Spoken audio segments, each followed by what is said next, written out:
দীর্ঘ ১৬ বছর পর এবারে নির্বাচনে হারানো ক্ষমতা ফিরে পেতে যাচ্ছে সেনাবাহিনী। ২০০৮ সালে আওয়ামী লীগ শাসনামলে নির্বাচনকালীন সময়ে সেনাবাহিনীর কাছ থেকে কেড়ে নেয় কিছু ক্ষমতা, যার মাধ্যমে নির্বাচনে ছলে বলে কৌশলে দীর্ঘদিন মসনদ টিকিয়ে রাখেন তৎকালীন সরকার প্রধান শেখ হাসিনা। এবার সেনাবাহিনীকে সেই ক্ষমতা ফিরিয়ে দিল অন্তর্বর্তী সরকার। জানা গেছে ২০০১ সালে সপ্তম জাতীয় সংসদ নির্বাচন সামনে রেখে আরপিও সংশোধন করে আইন প্রয়োগকারী সংস্থার সংজ্ঞায় সশস্ত্র বাহিনীকে অন্তর্ভুক্ত করা হয়।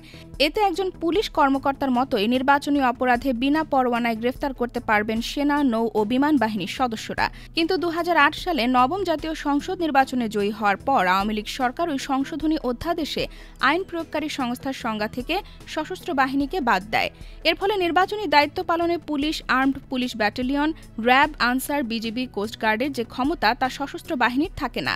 এছাড়া সবশেষ দ্বাদশ জাতীয় সংসদ নির্বাচনেও স্ট্রাইকিং ফোর্স হিসেবে দায়িত্ব পালন করতে দেখা যায় সেনাবাহিনীকে। তবে বৃহস্পতিবার উপদেষ্টা পরিষদের বৈঠকে আরপিও সংশোধনে ইসির দেওয়া প্রস্তাব অনুমোদন করা হয়। বৈঠক শেষে সংবাদ সম্মেলনে আইন উপদেষ্টা ড আসিফ নজরুল সাংবাদিকদের জানান, আইন শৃঙ্খলা রক্ষাকারী বাহিনীর সংজ্ঞায় এখন আর্মি, নেভি ও এয়ারফোর্সকে অন্তর্ভুক্ত করা হয়েছে। এর ফলে সশস্ত্র বাহিনীর সদস্যরাও পুলিশের মতো ভোট কেন্দ্রের দায়িত্ব পালন করতে পারবেন। এতে নির্বাচনী সশস্ত্র বাহিনী মোতায়েনের জন্য নির্বাচন কমিশনকে ইসি আর সরকার বা রাষ্ট্রপতির মুখাপেক্ষী হতে হবে না।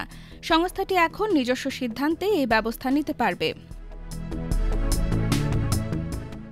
ইসি কর্মকর্তা জানিয়েছেন, ২০০৯ সালের পর সংবিধানের ২০ অনুচ্ছেদ অনুযায়ী ইসিকে সশস্ত্র বাহিনীর সর্বাধিনায়ক হিসেবে রাষ্ট্রপতির কাছে ইন এইড টু সিভিল পাওয়ার আওতায় বেসামরিক প্রশাসনকে সহায়তা করার জন্য সামরিক বাহিনী নিয়োগের অনুরোধ জানাতে হতো। এখন আর সেই প্রক্রিয়ার প্রয়োজন থাকছে না। অন্যান্য বাহিনীকে যেভাবে নিয়োগ করা হয় সেভাবেই এখন আরও দৃশ্যমান ও সহজভাবে সশস্ত্র বাহিনীকে নিয়োগ করা হবে। এতদিন পুলিশ, আনসার, বিজিবি, র্যাব ও কোস্টগার্ডকে আইন শৃঙ্খলা রক্ষাকারী বাহিনী হিসেবে নির্বাচনে নিয়োজিত করা হতো। এখন এর সঙ্গে সেনাবাহিনী, বিমান বাহিনী ও নৌবাহিনীও যুক্ত হবে। এ বিষয়ে ইসি সচিব আক্তার আহমেদ গণমাধ্যমকে বলেন, আরপিও অনুযায়ী সশস্ত্র বাহিনীকে নিয়োগ দেওয়া হবে। এক্ষেত্রে তারা আইন শৃঙ্খলা রক্ষাকারী বাহিনী হিসেবেই কাজ করবে। IBTV USA, new York.